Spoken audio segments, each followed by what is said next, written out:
please let us help ourselves, especially the women, the female folks. Let's help ourselves to teach ourselves to speak out.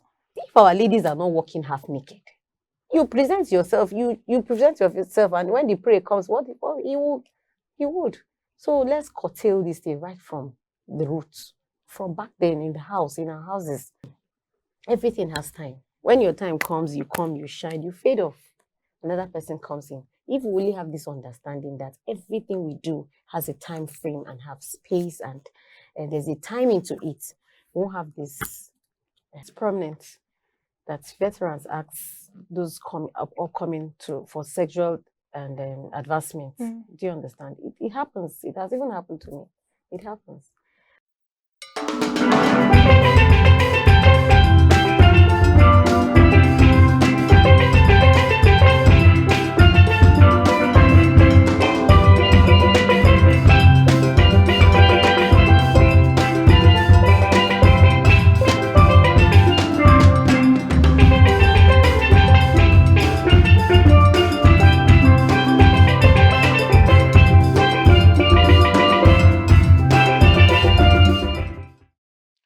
Welcome to Akweya TV, the station that talks about history, arts, culture, and how they relate to development. My name is Folusho Ogar.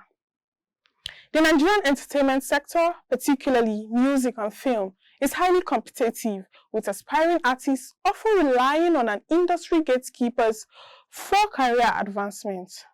This creates opportunities for exploitation, as seen in the not-so-recent revelations by singer Brimo, who admitted to requesting sex from Afrobeat star Adekunle Gold's wife, Simi, who is also an award-winning musician and entertainer, in exchange for collaboration. Despite public outrage, such confessions rarely lead to consequences, highlighting how deeply ingrained the problem is. The only one we saw recently was that of the Honest Bunch podcast founder, who left after sexual allegations, but then he said he didn't leave because of sexual harassment, but because the image of the podcast was at stake due to the allegations. The question remains, how does sexual harassment affect those trying to build their careers in entertainment, and what mechanisms exist, if any, to address it? You're watching the Fifth Estate Show here on Akweya TV. But before we go headlong into the conversation, let us meet Susan Ogweye Echo. Today we have and compare herself, Susan Ogweye Echo, an entertainer, and she has a fast rising profile in being an MC for corporate and social events. Thank you, Susan, and welcome to the Fifth Estate Show on Akweya TV. Thank you so much, and I'm happy I'm here. Thank you for having me. How did you find your way into the entertainment space? Well, I have passion for that. Way back since I was growing up, I used to have passion and likeness for the media space and the entertainment space, and so it has been something that's been in me. I would say I was born to that, for that. I mean, and then so it's just been like that on and on and on until where we are today. We're in March is often described as the International Women's Day celebrated in March, and a number of activities. There's cancer awareness, there's endometriosis awareness, and a lot of other activities centered around women. Particularly recently, there has been rising concerns on sexual harassment. In the political space, we've seen it manifest recently in the entertainment space as well. How prevalent is the case of sexual harassment in the entertainment space? Well, the case of sexual harassment cannot be overemphasized. It's prevalent, like it's a day-to-day thing.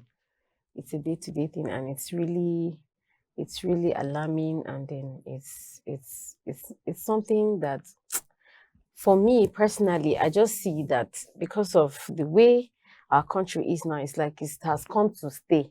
It is now part of us, because sexual harassment day in, day out, be the young, the old, even a child, an infant, a baby is being harassed sexually. And so it's just a whole lot. It's a whole lot that we can't finish talking about it, except something really, really is being done about it. And then we start taking proactive steps against sexual harassment, if not. For how long have you been in the entertainment space as a corporate MC for events? Okay, I would say give and take, I would say 11 years now, but not back to back for the 11 years. I wasn't stable at a point. I wasn't stable because I had to face other things, and then, but I'm back to it now, and then here we are. Okay. So it's safe to say you've spent a decade Yeah. in the entertainment space, Yeah. a little over a decade. So that leads me to the question I want to ask you. What is the power dynamics, or how would you say the power dynamics in the entertainment space operates between veterans, people who are already in that space, and rising talents? Okay, well, I would say it's not everybody that understands that because you are already there and someone who is trying to come up should not match up with you, because everybody sees that probably when you are there and somebody is rising and trying to come up, when the person rise up and then probably meets you, the person might probably even be more than you. So some persons don't understand that. Few people understand that that's okay, as someone coming up, you bring the person up, the person meets up to you, and you're even happy that the person even it's more than you in that space. So there's this I don't know the word to use, but we're not finding it funny anyways. Those that are already there just feel those that are coming up maybe trying to, or they don't even know what they are doing. Do you get? And mind you, these people that are coming up have seen this thing. They want to be like you. And if those that are already there would actually realize that, okay, in the entertainment industry or even in life generally, it's time. Everything has time. When your time comes, you come, you shine, you fade off.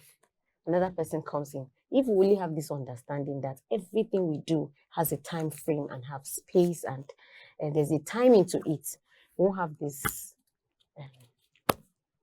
Would you say that veterans ask rising talents for sexual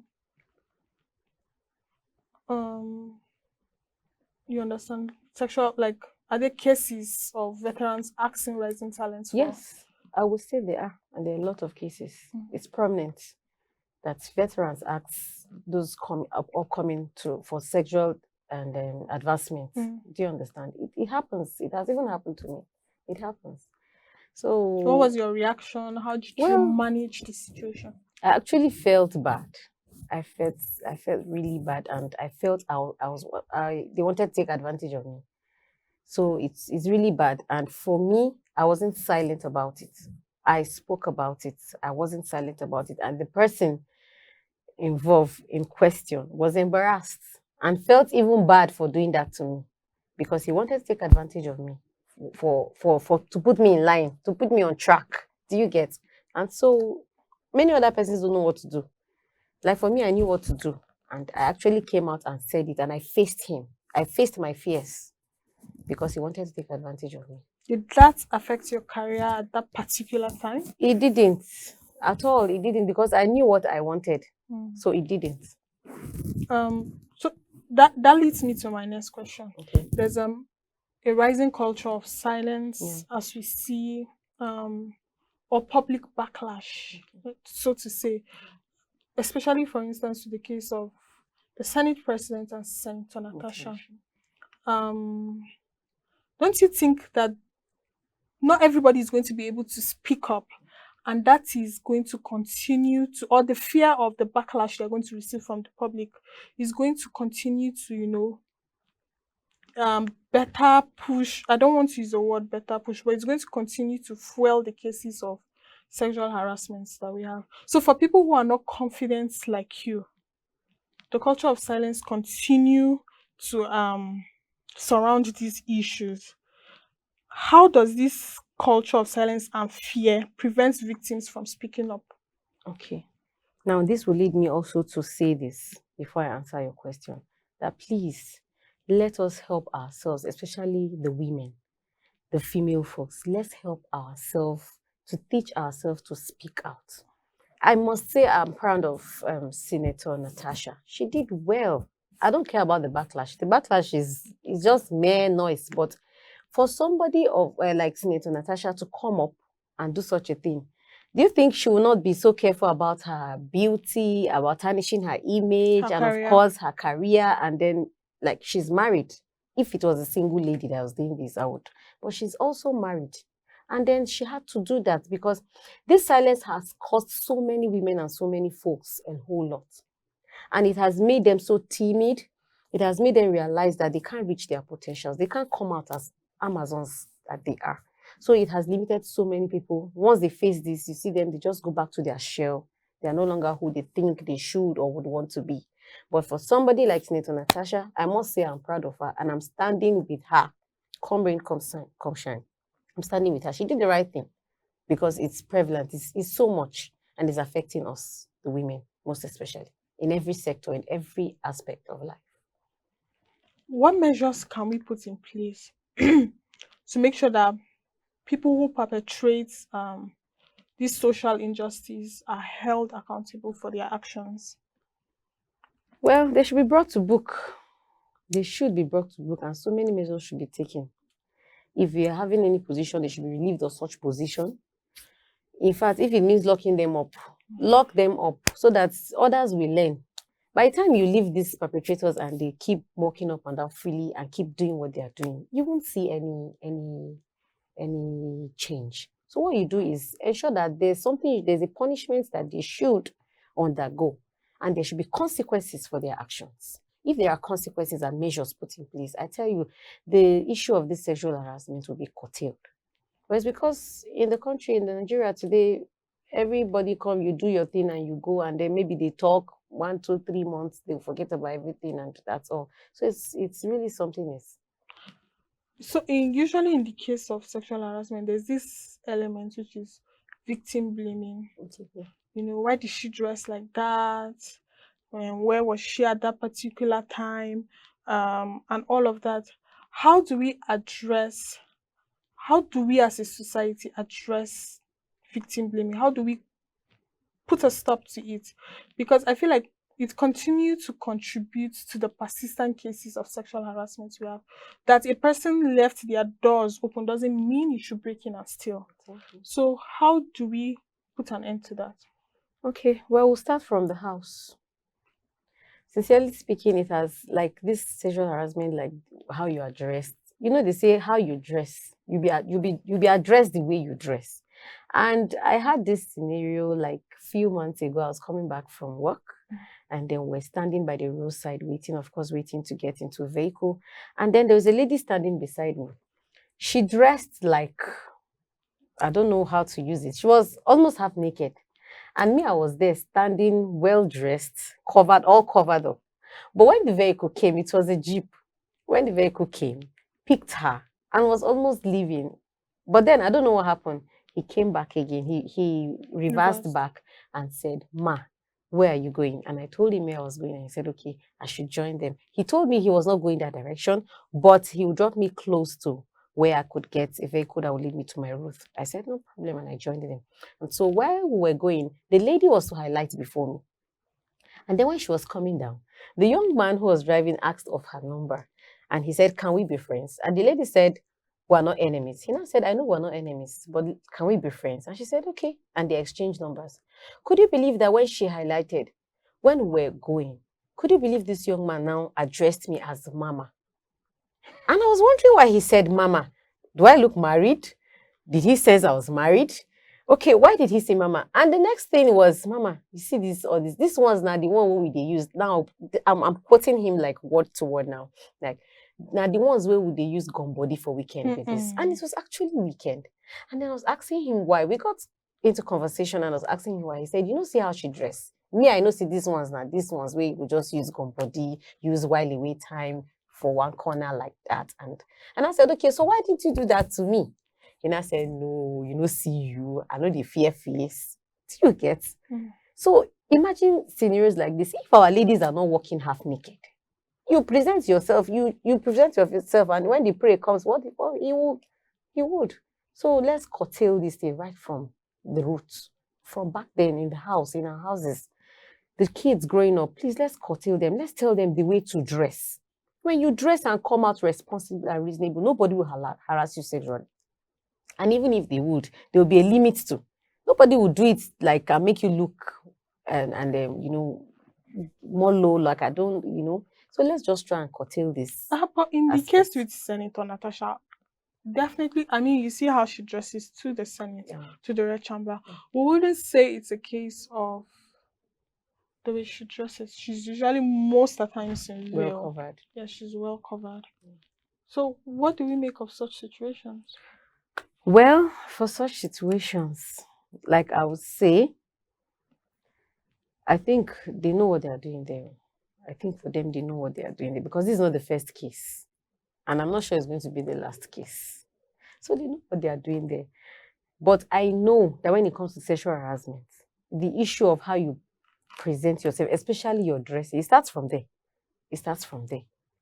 So for them in the Red Chamber, they know what they are doing. Me, I wouldn't say much because I don't, for just like you said, she's always well covered and looking presentable and very, matured. So why should she experience such? So it means it is even in the Red Chamber there is way beyond what we're seeing outside. So that's basically it. When the Senator Natasha and the Senate President issue came up, there was comments that Senator Natasha has passed the age limits for being sexual harassment. What is your take on that? Well, there's no age limit to sexual harassment. There is no age because even my mother, could you believe that sometimes my mom would tell me that, can you believe that my age? Somebody don't know I'm a grandma already. And when they see me standing on the road, she'll just say, "This men," and then she'll begin to insult. Like, "This men, how can you imagine that somebody is seeing me, a grandma like me, and he's coming to say, 'Hello, mama'?" The person will even say "mama." And she will not say, "If you can call me mama, so why should you want to say, 'Can I help you, mama? Can we?'" Do you understand? So sometimes I don't even know what is happening to these male folks. The men, I don't even know what's happening to them. So if my mother can experience such, tell me, is there an age limit? There's no age limit to it. Yeah. There is. It's just that the male folks should just please put their head in shape and. Yeah. You spent a little over a decade being a corporate and a social MC, a voiceover artist. What has been your what are the challenges you face? I don't want to ask, I don't say what has been. What are the challenges you face? What was it like, when you first started and all of that? All right, okay, so there's a whole lot of challenges, and then for me, I would say when I started, I experienced the challenge of stereotype, the challenge of sexual harassment, and then the challenge of sponsorship and funds as well. Those were challenges I experienced, and then it wasn't funny anyways, but we move. It wasn't funny. Those experiences. How did you overcome them? Well, for that of sponsorship, it's a man's world. That's what they usually say, is a man's world. So it's dominated by the industry. I mean, the entertainment industry is dominated by the male. So when the female are coming up, they feel, I don't know the word to use. Maybe, I don't know if they feel intimidated. I don't know.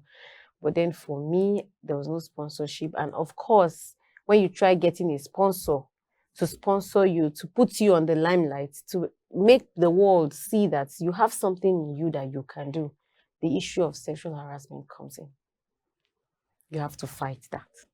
And if you don't succumb, you won't get what you want. But for you that know what you want, if you don't succumb, God will be by you, and then do you get? You're a pretty lady. How do you handle sexual advancement, sexual harassment cases? Well, I respect myself. I know the upbringing I have, the training I have. And so I try as much as I can. Every lady is beautiful. Every lady is beautiful. And so I don't let that stick into me. I don't let it get into me and make mess of myself. Because if a guy tells me I'm beautiful today, tomorrow another guy tells me I'm beautiful. Next tomorrow another guy says I'm beautiful. So is that how I'll keep fooling myself and giving myself away cheaply. Okay, to how many now, if I'll count? So I know my onion, I know myself, I have self-integrity, I know what I want. And so it doesn't move me. You come, you want to, I'll just place you where you belong. And then I'll make you realize that you need to respect me. It doesn't end up being beautiful. It's beyond it. Yeah. Let's talk about you. Earlier you said you're from Benue State. Mm. There are a lot of big entertainers from that space, particularly from the Idoma axis. We Yeah. have Two-Face, we have Blackface, we Mm. have Terry G. Even in ministry, we have the likes of Pastor Paul Enenche and all of that. There are very few women. There's you, the likes of Presh, Yeah, Jane, Jane. Phonics. Mm-hmm. So why are they not as popular or in the social space or out there when compared to the male stars we just listed? Is it an issue of gender discrimination? Yeah, gender discrimination is part of it. And just like I listed, also part of the challenges I experience, of which I believe so many ladies are experiencing. Do you get sponsorship, funds, stereotype, and a whole lot depending on the individual. So there are challenges that we need to just, because the male don't want the female to, and you know that there's a popular saying that what a man can do, a woman can do, and better. even more better. And if you check it in every sphere, in every sector, in every industry, there's always a female. There's always a female. If you go to the market now in the abattoir, you see females in the abattoir. If you go to talk of ministry, there are rising women pastors who carries power. Talk of rapping, you see ladies rapping. If you hear a lady rapper like Jane Phonics, if she raps, you won't believe it. Dancers, there are female dancers, a whole lot. So for you people in that space, what are you people doing different to ensure that there's more publicity for you, your voice is amplified and all of that? Well, we're trying our best, but we need support. We actually need support. We need people to push us to the limelight, push us and see what we can deliver. If there's no support, you won't get to see that there's something in us. You won't get to see that there's something we carry. But when there's a push, when there's a support, you'll see that every woman is an Amazon, and she brings out the beauty of that talent, that gift that she has in her. So if we have more push, we don't have this stereotype of is a man's world. The industry is basically for the men. If we don't have all of that and you're able to give the women space, you will see that at least there's equity. Yeah. So what is that different thing you are doing? Are you considering starting up an association to support yourself, especially for the people coming from Benue, a state that is well endowed with talent, especially in the entertainment space? Recently I watched the new installment for Captain America. Okay. Interestingly, I found out that it was an Idoma person that directed the movie. And then I was like, oh, there are a lot of talented persons from Benue State. So for the women folk, what are you people doing different to empower each other, to support each other, to lift each other up?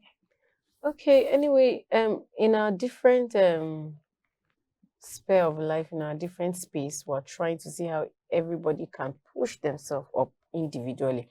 But hence this question is coming from you. I think it has given me an idea that together and collectively we can do something bigger and push ourselves to that limelight. So I think this your question has already given me a background and idea of what to do after now. I think we should form an association and take it up from there and push it.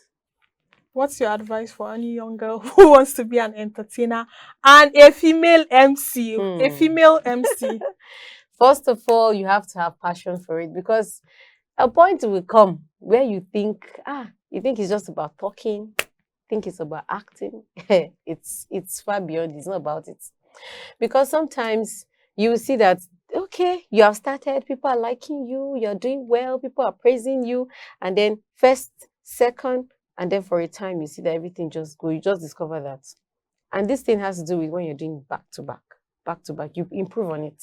You improve on it. So if you know you don't have the patience, if you know you don't have the passion for it, you are just doing it because people are doing it, you won't go far. But if you have the passion for it and you have the patience and you have mentorship for it and you pay the price, then I will encourage you to come up, bring it in, let's strive together. All right. Interesting conversation there with Susan Ogweye Echo. Many thanks for staying with us.